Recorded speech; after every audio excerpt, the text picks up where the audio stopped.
Hey fellow gumbooters, we're out here picking the last of my summer harvest. The nights have been getting below 50 degrees Fahrenheit or below 10 degrees Celsius here.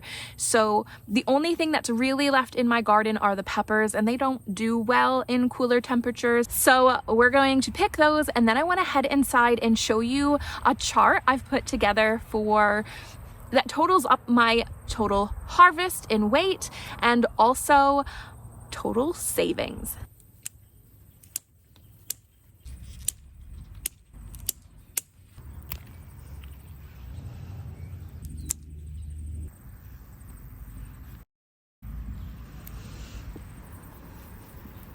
So these are all of the full-size jalapenos that were growing on the plants. Typically they would get a little bit thicker than they are right now, but they'll do. They'll definitely do for my salsa verde that I'm going to be making at some point this winter. But there are small jalapenos that are still left on the plants. I'm not actually pulling out the plants yet, so we'll see if those smaller ones amount to anything. So maybe it's not the last of my summer harvest, but I think so. There's a couple of these cherry chilies growing as well. It is starting to turn red, so I was actually tempted to not cut it, but no, I'm out here to do a job. I'm going to do it. They don't all need to be red. These are just as good when they're green, so we're gonna pick these. Again, there are so many of these baby ones out here that I just aren't gonna have enough time to grow.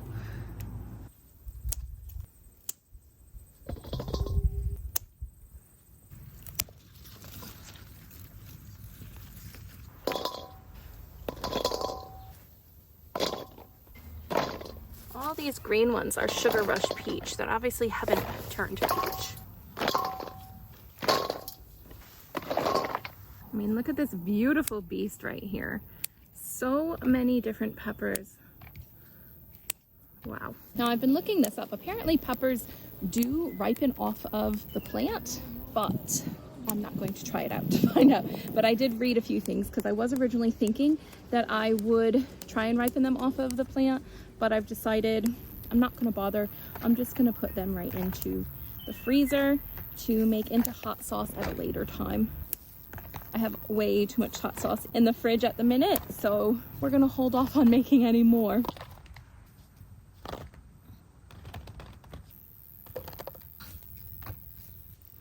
That is all of our Sugar Rush Peach peppers just from that one plant. Oh, if only they had fully ripened. But let's get these all inside.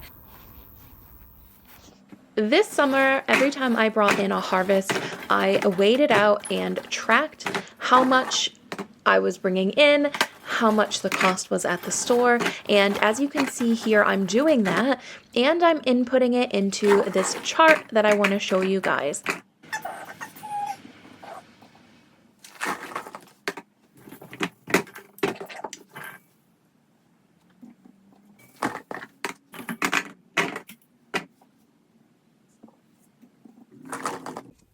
Okay, time to get to this chart. Whenever I would bring in my harvest, I was recording it all, okay? So I would write down the date that I brought it in, all of the different crops that I brought in, the weight in grams, and then I was finding the grocery store price, whether it be in kilos or in 100 grams, and multiplying that times what I had to get the total savings for that day on that crop. And I was able to, you know, write down a whole bunch of stuff. So this is from the end of October until the end of April, today, when we were just picking our peppers. I have now created a chart, which I want to show you guys, which now that it's created, I can use this every single year. So instead of having to constantly keep track on these pieces of paper and keep these on the fridge, I can now at the end of the week or every day if I want to, go into my chart and put all of this information and have it do all of my sums automatically, which is wonderful. I am not great with Excel or Google Sheets. I used ChatGPT to get the formulas to automatically sum up all of the rows and columns that I wanted to. So I'm not overly keen on ChatGPT or the AI stuff, but I guess it all depends on how you use it, because although I could have Googled it, this gave me the exact formula and I just copied it and pasted it into Google Sheets and it worked like a charm. In Google Drive, you can open up a new data sheet and I created this chart. So I found it's really helpful to use Google Drive when you have all these data sheets and different things that you want to keep together that don't necessarily need to be directly on your computer, and it helps save you some space. So I can copy this and make a new one each season, each year, whatever I choose. As you can see along the left-hand side, I have all of the different crops that I planted this summer, and it goes down. It is a very, very long list. Then at the top, I also have all of the different summer months for my summer garden. So October through to April. Then I have my final harvest in grams and savings, my final harvest in kilos, and then a unit count for things like your zucchinis or your pumpkins, where weight won't necessarily tell you how much that was. I know that, okay, I'm just gonna chop up a pumpkin and use that for dinner and it will be enough for all of us. Where if I just have like 500 grams, to me, I'm not 100% sure how much that actually is. But things like strawberries, tomatoes, not interested in keeping unit counts. In the gray and blue, that is my weight of different things. I know I was just pointing to the bok choy. I did not grow very much bok choy. And then in the green, that is my savings. So there were 4 main crops that I wanted to grow this year. I wanted to grow zucchini, peppers, tomatoes, and strawberries. Those are the 4 things that I know we can use a lot of and would save us money. Now, some of them did well and others didn't. We'll have a look at the strawberries first. Strawberries were kind of at their peak in December, really, although November and January were quite good. In total, I was able to bring in almost 7 kilos of strawberries. Wow. And that brought us a total savings of $120. Now, strawberries are a massive thing in our house. The kids absolutely love eating strawberries. As I was harvesting strawberries, I was bringing them in, putting them in the fridge for the kids to take for lunches or an after school snack. And then the next day, when I would bring in another harvest of strawberries, anything that wasn't eaten, I was putting into the freezer to save for strawberry jam, because strawberry jam is also a favorite in this house. Strawberries are expensive at the store. There's no getting around it. You know, they have them for a few months of the year. They're expensive even when they're in season. So I knew that strawberries were a big thing for me to grow, which is why I have a whole strawberry bed out there. And I also have more strawberries on the deck here that we can just go out and quickly grab. So I think we did really well with bringing strawberries in. Next thing I want to look at, if we scroll down, as you can see my zucchinis here, we were able to get a little over 4 kilos of zucchinis, which only amounts to 12. We were able to make a couple dinners with them. I was able to freeze a bag of chopped zucchini. So what I do is I just cut the zucchinis into those round pieces that are about like this thick that we can just saute up and add into dinners. And I don't blanch them or anything. You just toss them in a freezer bag, toss them in the freezer, and you pull them out and they are beautiful in dinners. It's more than what I originally thought, just not what I was hoping for. I was actually hoping to save 2 freezer bags full of zucchini and have more dinners throughout the summer with them. And poor Kaylin has been dying all year to have fried zucchini flowers with some marinara sauce, and he just didn't get to have them because we weren't bringing in the numbers of zucchini that I was hoping for, and they ended up dying off early in the season. I mean, if you look, they had died off by, middle of January. Not a great zucchini season. I grew 10 zucchini plants. We should have been flooded with zucchini, but that's okay. Every summer is different. I don't know really how much I had grown of these things in previous years.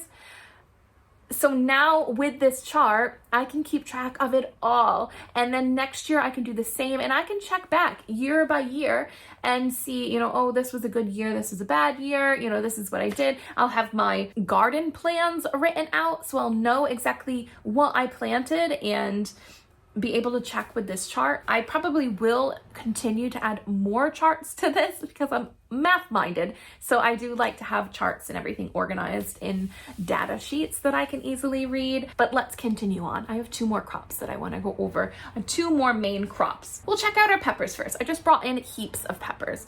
So my peppers, also not a great season. I grew heaps of peppers. My one pepper bed, it just didn't do well. I think it just needs a refresh of the soil, and the soil washes away quite a bit because it's on a slope, and I think that was the primary issue with them. And my other peppers that were in a raised bed were shaded out by marigolds. So we didn't have a great pepper season. And all of those peppers I just brought in late bloomers. So I need to start my peppers earlier. I need to make sure they're in a nice, healthy soil, and I need to make sure that they're not getting shaded out by other plants. So a few issues I need to work on, but at least I know what they are so they can be fixed for next year. So with my peppers, jalapenos, we were able to bring in half a kilo of jalapenos, which jalapenos are so expensive. They're like $3 a pop for a jalapeno. So I saved heaps of money on jalapenos. I haven't done the full total cost for this yet because I just brought them in, but I did weigh them. So we have a half a kilo of jalapenos that we brought in. Those Sugar Rush peaches, I just brought in like 2 kilos of Sugar Rush peaches, which is ridiculous. So in total for our peppers, I brought in 3.5 kilos of peppers. Obviously my regular like green pepper did not go so well. And the total cost before I brought all of those peppers in, which was a few of the kilos, I was at $20 worth of savings, which is okay, but it's definitely more than that now. Let's go to tomatoes. Tomatoes was a massive deal for me this year. Tomatoes kept me busy for a solid month. From like mid-January to mid-February, I was in the kitchen canning tomatoes. No joke. So if we go to the tomatoes, I will show you my total harvest. My total tomato harvest was almost 50 kilos. 50 kilos! $242 worth of savings. $240 is a massive savings. Not exactly what I would have expected bringing in that many tomatoes. I would have expected it to be more, but they're only like $3 or $4 a kilo, so it's okay. But $240 I was able to save just on tomatoes. We ate fresh tomatoes throughout the whole summer as much as we wanted. They took residence on our dining room table for a month.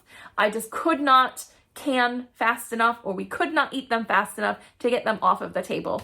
So we ate as many fresh tomatoes as we wanted. I canned 2 different types of salsas, 2 different types of crushed tomatoes, marinara sauce. I made canned pasta sauce. I made frozen pasta sauce with meatballs.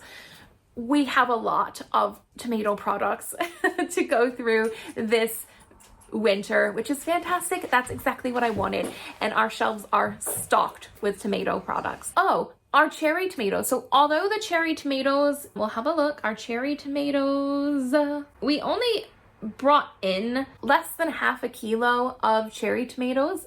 They died off pretty early. So we pretty much just had cherry tomatoes in January, which is fine. I mean, if you're only counting your typical red cherry tomatoes. We also had the Brad's Atomic Grape and the purple cocktail tomatoes, which are also cherry-ish tomatoes. All of those smaller tomatoes that we weren't eating fresh in salads, or the kids weren't taking them to school, then I actually dehydrated all of those, and I have many jars of dehydrated tomatoes in the cupboard that I can now turn into sun-dried tomatoes, which I haven't made a few jars yet, but that's high on my to-do list so we can start to eat those throughout the winter. Yeah, so tomatoes did their job. 50 kilos of tomatoes. Wow. Okay, so those are my 4 main crops. There are a couple other things that I want to show you, one of them being cucumbers. So the cucumbers themselves, we only brought in 9, which is terrible. It's under 2 kilos of cucumbers.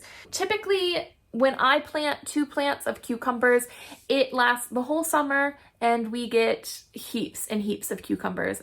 I planted 2 this year, but they just didn't grow as well this year, which is all right because we also had gherkins. And gherkins, if you have a look, we had over 5 kilos of gherkins, which I did keep a unit count on that, and it was 53, which I let a lot of the gherkins grow larger because our cucumber plants weren't doing well, and we sliced them up like a normal cucumber and used those on salads.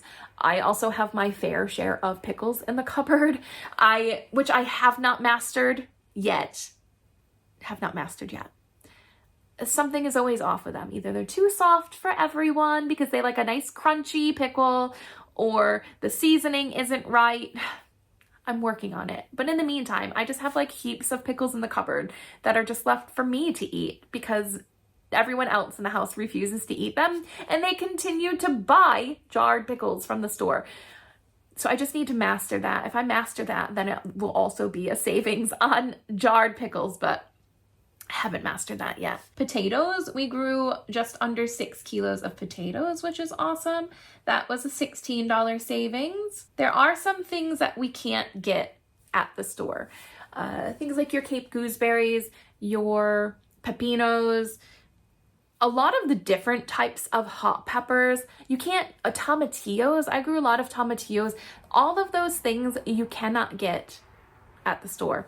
So if we look at our tomatillos, I actually brought in 3.5 kilos of tomatillos. That's more than I did last year if you judge by freezer bagfuls. We love salsa verde. The kids actually really like helping to make salsa verde, which is cool. We have them, but to actually bring in tomatillos, I mean, if I look at my sheet, I did find it on the internet. You have to import them from Australia because you cannot get fresh tomatillos here. And they are $10.34 per 100 grams, which is nonsense. I would never ever import tomatillos. Yeah, so we're saving huge if you think of it that way. The other thing I want to mention about this whole list, right? So a lot of times I've seen people do this type of video. They've tracked everything. They're telling you, my organic vegetables that I grew, if I were to compare them to the organic vegetables at the grocery store, this is how much your savings. No, listen.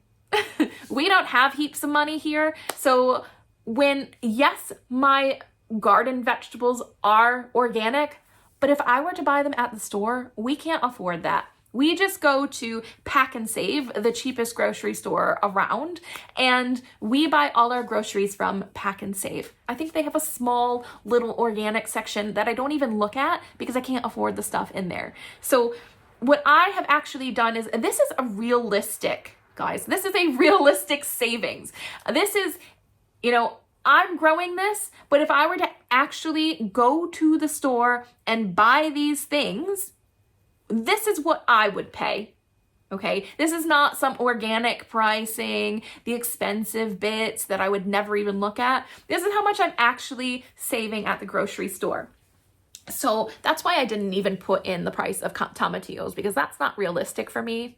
I'm not going to buy tomatillos from Australia at $10 every 100 grams. Yeah, right.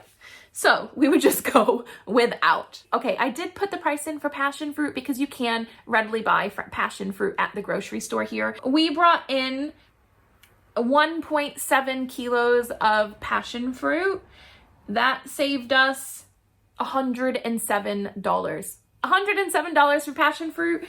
Would not buy that at the store either. Let's get to this, the main thing, right? So at the end, at the bottom of my list, I have put down all of the totals. So I have made it so it sums up monthly how much I saved, and also in total how much I saved, and also the weight as well. For the entire summer garden, when half of my main crops didn't even do well, I brought in 95 kilos, 96 kilos of food.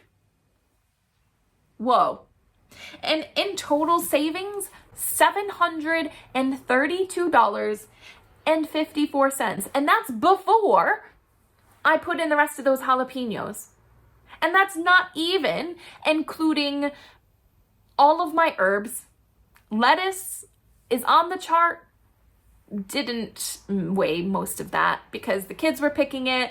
Allie was picking it. We were all just kind of running down into the garden and grabbing it as we needed it. Lettuce is not on there. Cilantro, stopped weighing that very shortly after I think I harvested it once and recorded it. So $700 for just growing my own food is nuts. And that's not even all of it.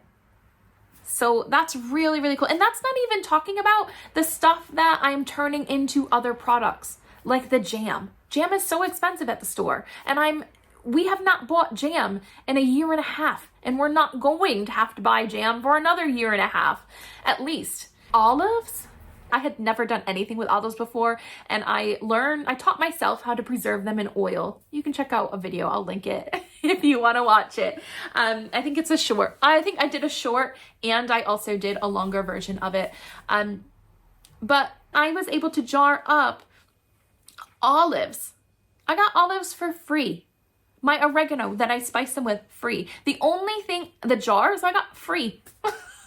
The only thing that I had to pay for was the oil, which is expensive. $20 for oil, for a liter of oil, and I was able to jar up like 6 or 7 jars of olives. It saved me $40, right? Like savings, $40 in savings.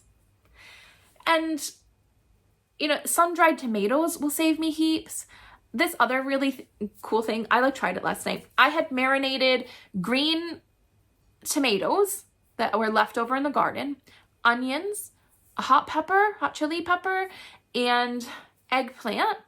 I marinated that, put an oil, and I have it stored in the kitchen. So good, guys, so good. And that's just all of those things that are marinated in oil, honestly, they're so expensive at the store. I'm getting way too excited about this. So I'm getting off track here. But my point is, this is actual savings, and it's more than that, because this is if you were to buy the actual raw product from the store. But when you turn it into something else, and you don't realize how much you're actually saving. We're saving way more than this $700, and it's saving us throughout the year. So I'm super excited. This chart has just made my week just by seeing it, because I knew we were saving money, but I did not know we were saving this much money. So I am ecstatic. Guys, if you are interested in this, I will link it down in the description box below. Then give this video a thumbs up. It will let me know that if I create more charts of different things that you would be interested in also recreating these or having a copy for yourself. But that is it for today, guys, and I will catch you in the next video. See ya.